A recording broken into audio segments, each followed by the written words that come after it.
C'est l'heure du journal de l'Afrique. Soyez les bienvenus sur France 24. À la une ce soir, cet accord pour un cessez-le-feu dans l'est de la République démocratique du Congo. Le mini-sommet de Luanda aura finalement abouti sur un accord de cessez-le-feu dans l'est de la République démocratique du Congo. Il a été conclu entre Kinshasa et Kigali à l'issue de discussions entre le président congolais Félix Tshisekedi et le ministre des Affaires étrangères rwandais Vincent Biruta. Il sera effectif dès vendredi à 18h. La correspondance à Kinshasa d'Aurélie Bazara-Kibangoul. Alors pour comprendre les tenants de cet accord, nous sommes en direct avec Patrick Mouyaya, ministre de la Communication de la République démocratique du Congo. Merci d'être avec nous, bonsoir. Alors on l'a entendu, cet accord prévoit un cessez-le-feu, le désarmement du M23 et son retrait des zones occupées. Le M23 n'était pas présent autour de cette table. Quelle garantie avez-vous? Comment s'assurer que les rebelles vont exécuter ce cessez-le-feu?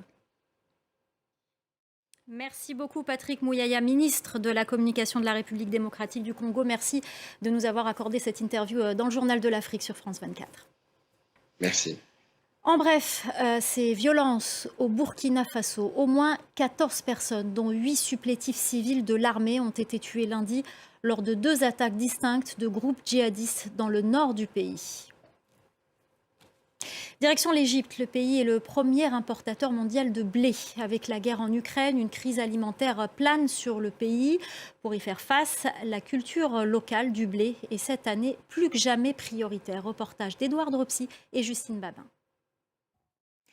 En Guinée, l'ouverture du dialogue politique est annoncée pour ce jeudi à Conakry. Plusieurs partis politiques et acteurs de la société civile ont décidé de boycotter la rencontre.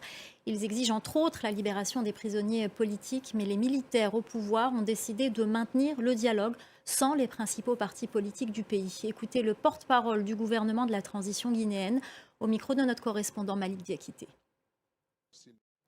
Et on continue à suivre les équipes africaines qualifiées pour cette Coupe du Monde de football ce mercredi.